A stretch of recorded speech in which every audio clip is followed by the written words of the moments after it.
les recuerdo que comenzamos. El que quiera hacer una pregunta, interrumpe en cualquier momento, no hay ningún inconveniente. Estos dos huesitos que vamos a ver hoy, en primera instancia, el astrágalo y el calcáneo, son dos huesos bastante peculiares ambos, bastante difíciles ambos en todo sentido, inclusive de operar. Pero no nos desesperemos, vamos paso a paso, porque estamos hablando de pie. Chistecito. Bueno, arranquemos. Por lo pronto, vamos a ver algo de anatomía ósea del pie. El pie nosotros lo dividimos en tres sectores, que es el retropié, el medio pie y el antepié. Vamos a ir viendo, ahí mi cursor se ve bien, ¿no, Luciano? Donde yo voy marcando. Sí, sí, perfecto.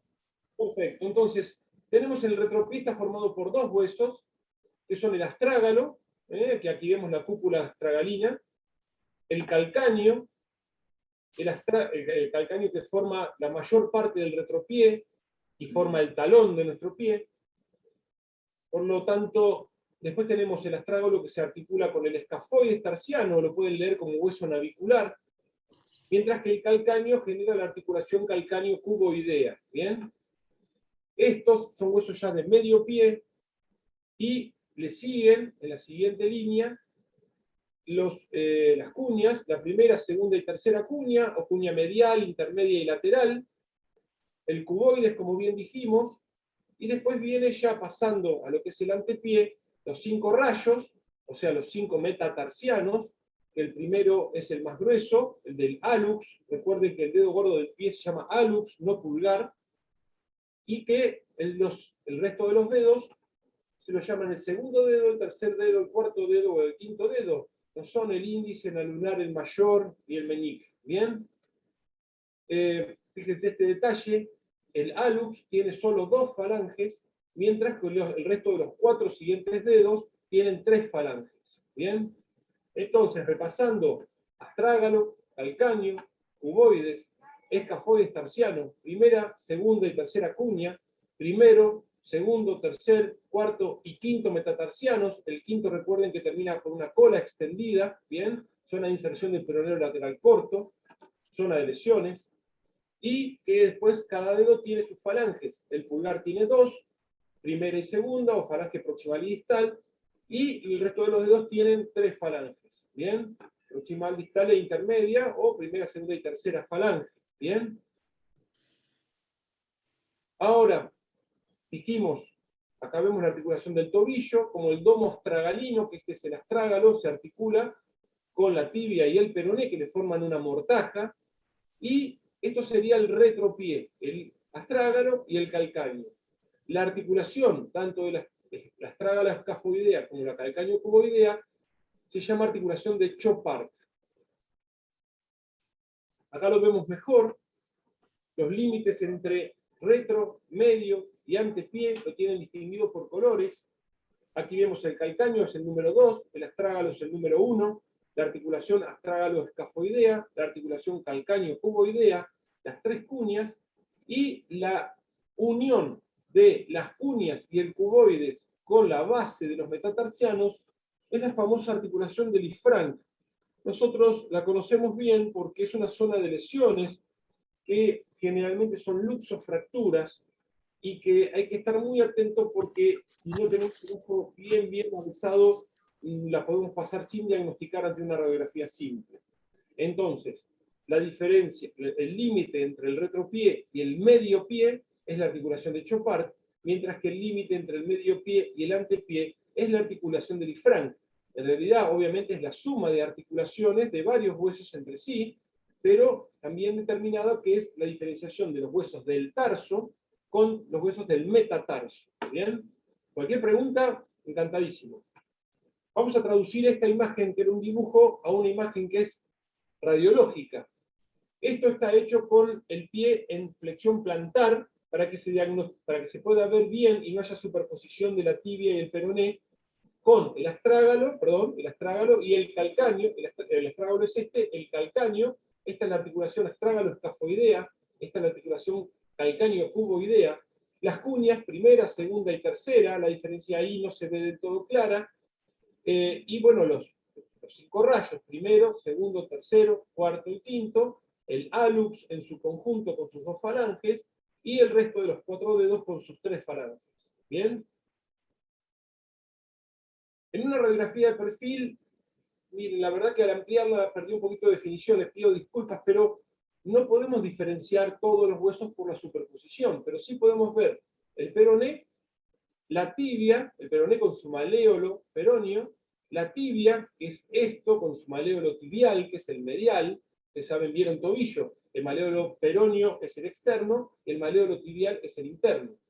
En ese lugar se encastra la cúpula del astrágalo, que es este huesito que tiene su cuerpo, tiene su cuello y tiene su cabeza. Y por otro lado, a través de lo que se llama la articulación subastragalina, que vamos a ir viendo bien ahora, este es el calcáneo, que es el hueso que forma la mayor parte del talón, ¿bien? Y comprende junto con el astragalo los huesos de retropié. Este es el escafoides tarsiano, este es el cuboides, las cuñas están ahí superpuestas, primera, segunda y tercera, o cuña medial, intermedia y lateral. Los rayos se ven superpuestos, sabemos que este es el quinto porque tiene la cola bien extendida. Recuerden que el primer rayo o primer metatarsiano es el más grueso y hay una superposición de los metatarsianos intermedios a lo mismo que las falanges. Habiendo visto unas nociones básicas de la parte ósea, nos vamos a meter con un hueso que la verdad que es complejo, pero también es apasionante porque tiene características únicas. El astrágalo es un hueso que está ubicado entre la mortaja tibio-astragalina y, como dijimos, articulado por abajo con el calcáneo y por distal con el escafoides tarsiano. Sus fracturas son poco frecuentes, a pesar de que es un hueso que carga todo nuestro peso, porque todo el peso de nuestro organismo va a juntarse, a unirse en lo que es el domo astragalino. Está muy bien protegido por la mortaja ósea y los ligamentos que lo mantienen en su posición anatómica. ¿Bien? Ocupa el segundo lugar en frecuencia de fracturas de pie, a mucha distancia de las de calcáneo, que son por demás las más frecuentes. Y si consideramos las fracturas de astrágalo como el total de las fracturas del organismo, son menos del 1% del total de las fracturas. ¿Cómo se lesiona un astrágalo? Bueno, fundamentalmente son secundarias a traumatismos de alta energía, como accidentes de tránsito o caídas de altura. Si bien ustedes van a leer en los libros que la fractura típica por caída de altura es la del calcáneo, depende de la posición del pie, depende de la posición del tobillo, puede afectar al astrágalo. ¿Bien? La fuerza principal es una compresión axial, o sea, una fuerza de arriba hacia abajo, asociado a mecanismos de flexión dorsal, flexión plantar, aducción, abducción, rotación y cizallamiento, como dijimos, según la posición del pie al momento del impacto. Desde ya que cómo esté posicionado el pie respecto al tobillo va a determinar los patrones fracturarios que podemos ver en este hueso. Ahora, dijimos, forma parte de la mortaja tibio-peroneo-astragalina, o sea, consideramos al astrágalo como el hueso de transición entre el tobillo y el pie. ¿Bien? Dijimos que se articula con el calcáneo en su carilla inferior a través de las 3 superficies óseas de inserción para el calcáneo, ¿bien? Que conforman la articulación subastragalina. Y a la vez tiene en su cabeza, hacia distal, la articulación para el hueso navicular o escafoides tarsiano. ¿Bien? Esta es una vista del calcáneo lateral, perdón, del astrágalo lateral, donde vemos la superficie articular para la tibia, que es en realidad toda la parte superior, esta es la parte inferior, y esto se articula obviamente tanto con la superficie plana de apoyo de la tibia, como tanto la parte interna del maléolo peroneo y el maléolo tibial. Y esta es la articulación del escafoides. ¿Bien? Entonces, anatómicamente, y para que nos sirva de alguna forma de guía, nosotros dividimos al astrágalo en 3 sectores, muy claramente diferenciados. Uno, el cuerpo, que es casi todo cartílago articular para los maléolos y la mortaja tibio-peroneo-astragalina. El cuello, que no tiene articulaciones prácticamente. y la cabeza que tiene la articulación con el hueso escafoides. ¿Bien? Esto es de posterior hacia, o sea, de proximal hacia distal, hacia acá estarían los dedos, ¿bien? ¿Se entiende? Ahora, el astrágalo tiene una red de vascularización muy particular que lo predispone a una de las complicaciones que ya podemos ir definiendo, que son las complicaciones por necrosis avascular, que, como vamos a ver después, llega al 20 al 40% de los casos en algunas fracturas del cuello. No nos adelantemos. ¿Cómo está dado la vascularización? Primero que nada, la arteria tibial posterior proporciona la mayor parte del aporte vascular intraóseo. También contribuyen la arteria tibial anterior y la rama perforante anterior de la arteria peronea. De esta última nace la arteria del seno del tarso. El aporte vascular de la cabeza y el cuello proviene fundamentalmente de la arteria pedia, rama de la tibial anterior. ¿Bien? La cúpula, o sea, parte del cuerpo del astrágalo, se considera la parte más vulnerable al compromiso vascular al carecer de una arteria nutricia propia. Por lo tanto, a pesar de que uno pensara que ante una fractura del cuello se podría necrosar la cabeza, lo que se necrosa es el cuerpo del astrágalo. Fíjense, un astrágalo con las arterias, la tibial posterior, la tibial anterior y la rama peronea, que se une y va a dar la arteria del seno del tarso. ¿Bien? La zona menos irrigada es la zona del cuerpo, por lo cual está más expuesto a sufrir una necrosis ósea avascular. Estas son preguntas de exámenes típicas. El astrágalo no tiene ninguna inserción muscular y el 70% de su superficie está recubierta por cartílago articular. Son dos características que casi ningún otro hueso del cuerpo tiene. No tienen inserciones musculares ni, obviamente, tendinosas, ¿no? El tendón es la parte final de un músculo. No sé si voy muy rápido, cualquier cosa me frenan, ¿eh? Bien, ahora, vamos a hablar primero de las fracturas del cuello del astrágalo y después vamos a ver algunas otras características.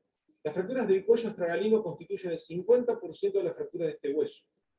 ¿Por qué? Porque es la zona más débil, es la zona más angosta del hueso, y su mecanismo de lesión es llamado como la fractura del aviador, ya que ocurre con una dorsiflexión extrema del pie, más un mecanismo combinado de inversión y eversión.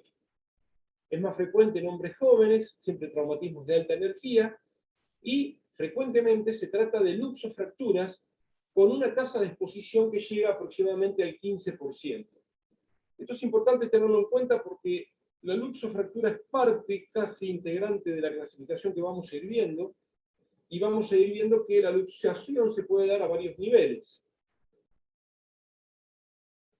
La clasificación clásica de estas fracturas es la clasificación de Hawking. Es una clasificación de 1950 y pico que se mantiene vigente y las divide en 4 tipos.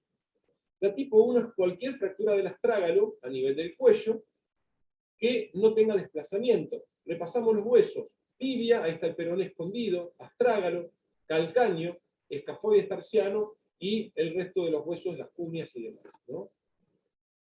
La tipo 1 es cualquier fractura no desplazada. La tipo 2 es la fractura que está desplazada con subluxación o luxación de la articulación subastragalina.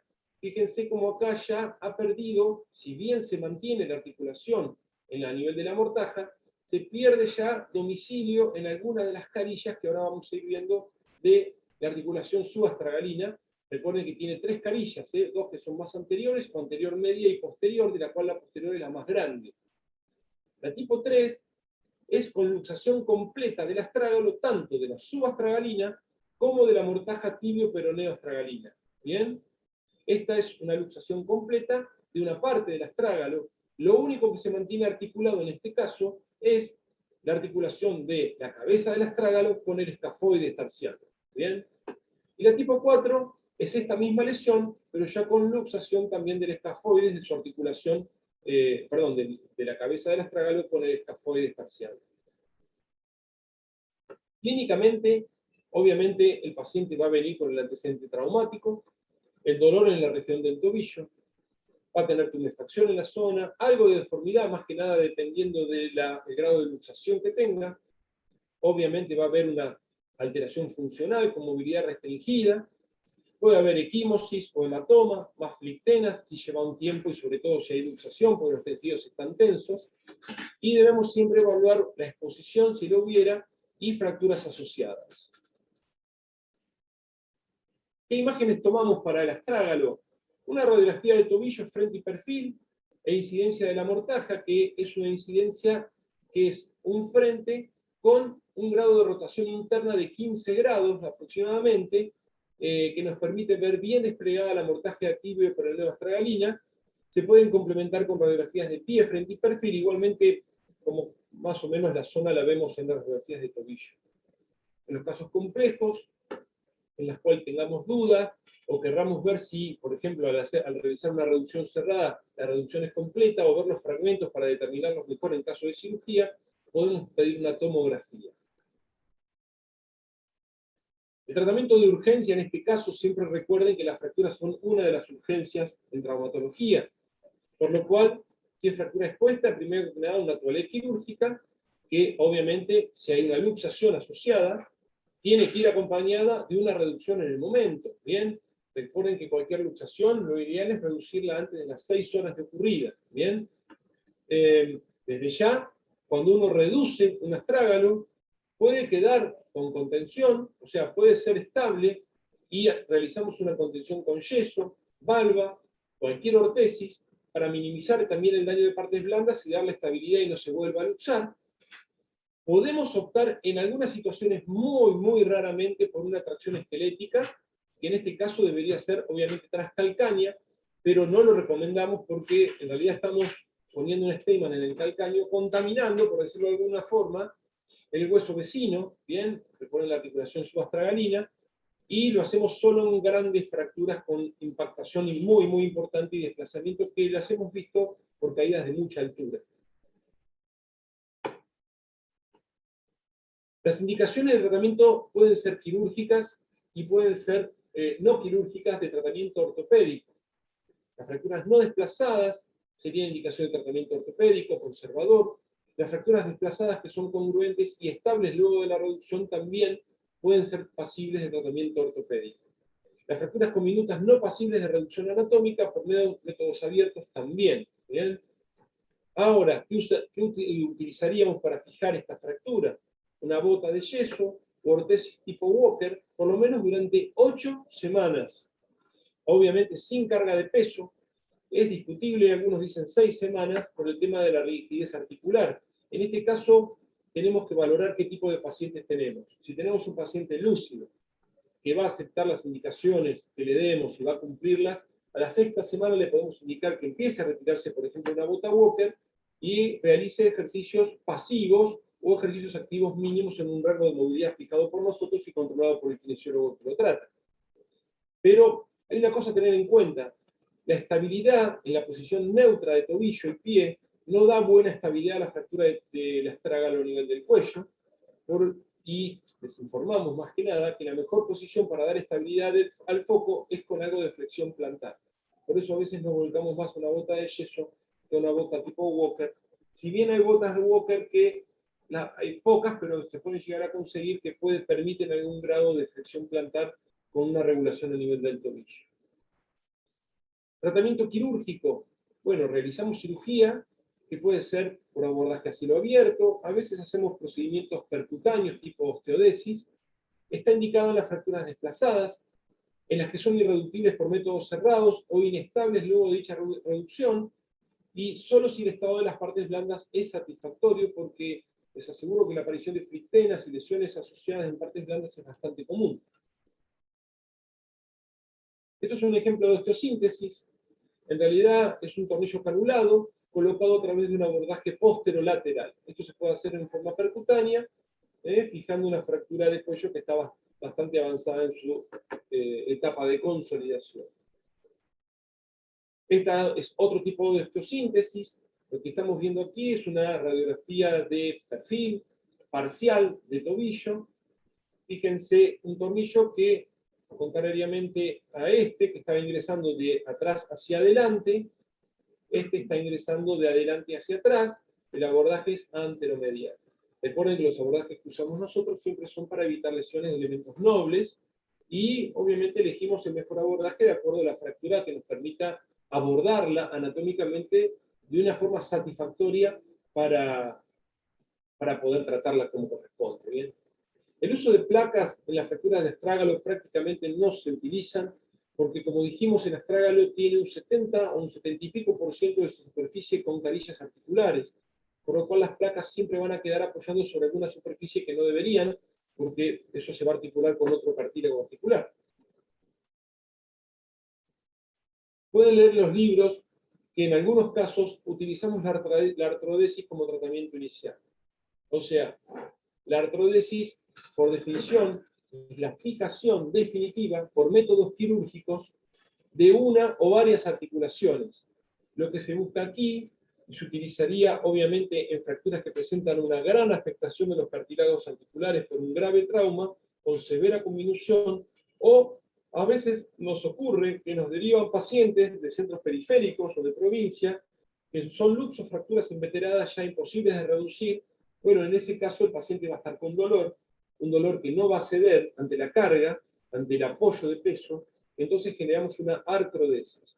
Como les decía, la artrodesis es la intención nuestra de fijar definitivamente por un método quirúrgico una o varias articulaciones. A nivel del tobillo hay varios tipos de artrodesis que lo pueden leer. No creo que venga al caso hablar de técnicas de artrodesis en un curso pregrado, pero sí en algunos casos lo hemos hecho, pero nosotros los traumatólogos decimos que la artrodesis es el fracaso del tratamiento, ¿no? Lo hacemos cuando no queda otra, pero siempre tratamos de realizar una reducción y un tratamiento más anatómico. ¿Bien? Complicaciones de la fractura del astrágalo. La dehiscencia cutánea es bastante común, por ese sufrimiento que yo les decía asociado a la luxofractura. La infección siempre puede estar, puede ser superficial o profunda. La pseudoartrosis, si bien uno pensaría que podría estar asociada más que nada al tema de la vascularización que les dimos, no es tan común. Sí tarda mucho en pegar, por eso hablábamos de las 8 semanas. Sí, por ahí pasa, puede llegar a tener un retardo de consolidación, pero generalmente terminan pegando las fracturas del cuello y del astrágalo. La necrosis avascular puede llegar a un 30 a 40%, que es la complicación más frecuente de estas fracturas. La consolidación viciosa puede existir, sobre todo, recuerden que hablamos de, si lo fijamos en una posición, o sea, si realizamos un tratamiento incruento, por ejemplo, tratar de preservar algo de flexión plantar para que dé más estabilidad en el foco. Y la artrosis postraumática es muy común también, dado que en el traumatismo, si se afectan las carillas articulares, obviamente tanto el tobillo como la subastragalina pueden sufrir artrosis postraumática, que en realidad se manifiesta mucho más a nivel de la articulación tibio-peroneo-astragalina. Fíjense, esto es una imagen de resonancia. Repasamos los elementos anatómicos que vemos, una imagen sagital o parasagital.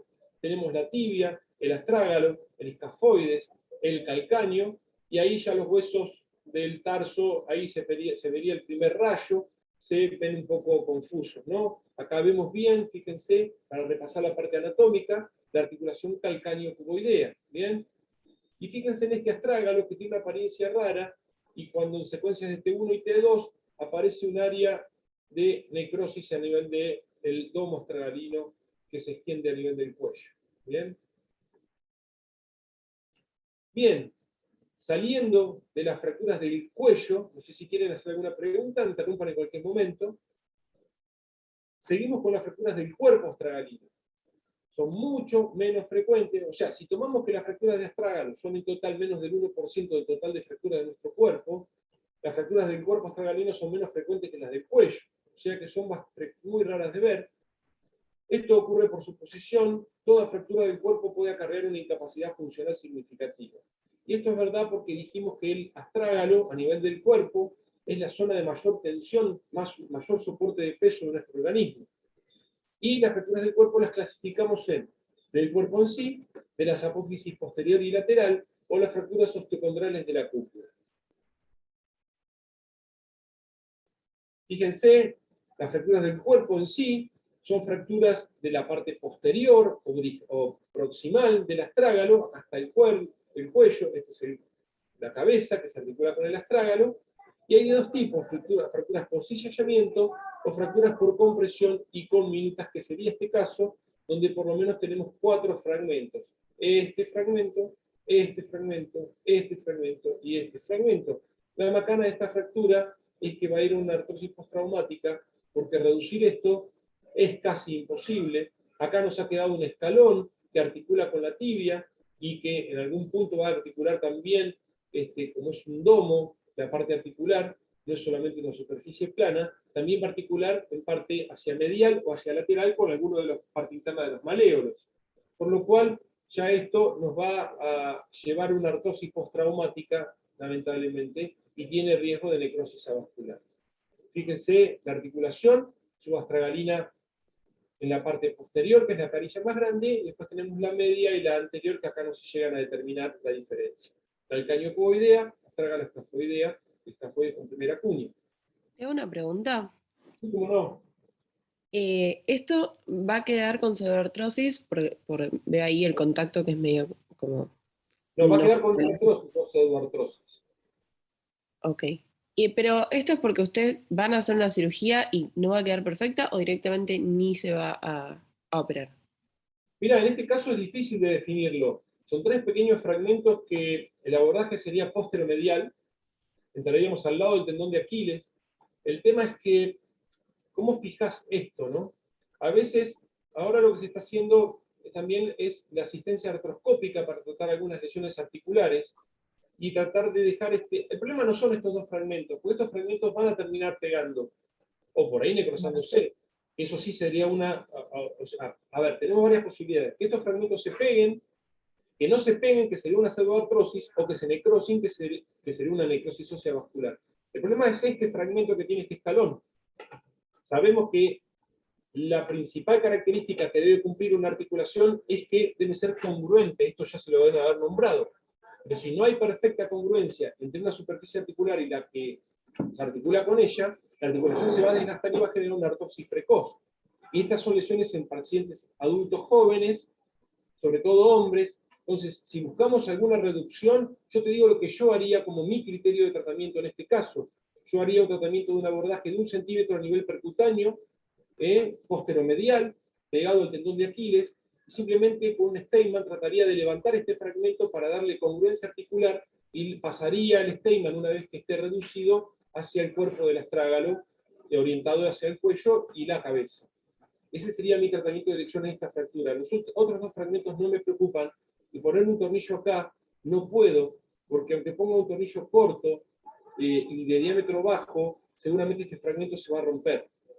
Entonces, simplemente pondría en forma percutánea, guiado por radioscopía, un Steinman, lo reduciría, haría palanca y lo metería el resto del Steinman para que lo fije a nivel del astrágalo. Ese sería el tratamiento de elección mío en este caso. Por ahí preguntás a 10 traumatólogos si tendrían otro tratamiento, pero creo que sería un tratamiento óptimo respecto a que puedo lograr lo que necesito. Segundo, que logro una fijación que va a estar asociada a una fijación externa, porque de por sí una osteosíntesis solamente con una Steinman no sería una osteosíntesis adecuada, se llama osteosíntesis mínima, y cuando lo hacemos así lo asociamos por ahí a un yeso que nos ayude a que ese Steinman no se mueva, ¿bien? Claro. Ahora, con una placa es imposible, con un tutor externo no tiene indicación, desde ya cualquier tipo de osteosíntesis con placas no iría porque esto está en superficie articular. Escucho. Claro, gracias. Recuerden que no es lo mismo pseudoartrosis que artrosis, ¿bien? Son 2 cosas diferentes. Esta articulación, al no ser congruente, genera artrosis como si este tobillo después tuviera 70, 80 años y no existe, o sea, sí existe el reemplazo articular de tobillo, pero no da buen resultado. Así que esto después iría a una artrodesis, que es la fijación de la articulación. Recuerden la diferencia entre artrodesis y anquilosis. Las dos terminan siendo la fijación definitiva de una articulación, pero la artrodesis la realiza el cirujano con un fin determinado y por una patología determinada, mientras que la anquilosis es un proceso natural, por ejemplo, por una lesión no tratada, y se produce la fusión de una articulación en la posición en que quedó. ¿Bien? Es una diferencia importante. Eso antes lo tomaban como pregunta de examen, diferencia entre estos dos términos. Bien, Ahora, a nivel del cuerpo, también tenemos lo que llaman fracturas osteocondrales. Las fracturas osteocondrales se localizan en la cúpula astragalina, son generalmente por compresión y por golpe del astrágalo, un mecanismo de, obviamente siempre con algo de carga axial, un mecanismo de algo de inversión y eversión del tobillo, y siempre asientan o en la zona anterolateral o la posteromedial del domo astragalino. A veces el diagnóstico por radiología es difícil, a veces no, en etapas avanzadas, tipo 3 y tipo 4, que ahora vamos a ver cómo se clasifican, se ven claramente, y en este caso la TAC y la resonancia son estudios de elección ante la sospecha de una lesión osteocondral en el domo astragalino. Fíjense, esta es la clasificación que se usa de Bern y Harty. Esta no les diría que es una clasificación que deban saber, ya estamos metiéndonos en un subtipo de fractura del cuerpo, del astrágalo, pero para que tengan una idea, la tipo 1 es una depresión sin rotura de la superficie articular, sigue siendo congruente el domo astragalino. La tipo 2 es un fragmento osteocondral que se encuentra parcialmente desprendido. El tipo 3, el fragmento está suelto, pero mantiene su posición anatómica. Y el tipo 4, el fragmento se soltó totalmente y es una rata intraarticular, es un cuerpo libre intraarticular. Fíjense esta imagen, es una imagen por tomografía, donde vemos en la parte asociada al maléolo medial, posteromedial, una lesión osteocondral, y aquí la vemos en una incidencia parasagital, ¿bien? Que a mi forma de ver la clasifiqué como una tipo 3, porque sería un fragmento suelto, pero que mantiene su posición anatómica. Esto está a un tiempo o a la suerte y verdad de soltarse más y quedar como una rata articular y poder bloquear en parte, parcial o totalmente, la movilidad de la mortaja tibio-peroneo astragalina y del tobillo en sí, ¿no? Fíjense cómo se ven aquí la articulación astragalo-escafoidea, y fíjense que no se ve se ve el calcáneo parcialmente, con superficies articulares, la subastragalina, seno del tarso, pero no se ve el cuboides porque, bueno, son cortes secuenciales parasagitales que ustedes saben que van de medial a lateral o de lateral a medial, y se van viendo los huesos en distinta proporción. Tratamiento de estas fracturas actualmente se tratan, a ver, si son tipo 1 y algunas tipo 2, se inmovilizan simplemente por 3 a 4 semanas, más 4 que 3 les diría, y en algunas tipos de lesiones tipo 2 y más la mayoría tipo 3 y tipo 4, el tratamiento es artroscópico, en las cuales se pueden hacer microperforaciones para estimular el lecho a sangrar y que vuelva a generar una consolidación de esa lesión. Y también se puede hacer en lesiones tipo 4, más que nada, o tipo 3 y tipo 4, el OATS o transporte osteocondral, que significa sacar ese pedacito de cartílago desprendido, asociado a su hueso subcondral, que también es parte de la lesión, y colocar un injerto por un medio artroscópico, que bueno, hay técnicas muy específicas que no vienen a esta cursada. ¿Y qué? ¿Y qué? Sí. Se nos corta, ahí volvemos. Perfecto. Las fracturas de la apófisis posterior y lateral son muy frecuentes, simplemente para que las tengan en consideración. Su tratamiento normalmente es incruento con yeso o gota Walker. Nada más que eso. Ahí terminó justito.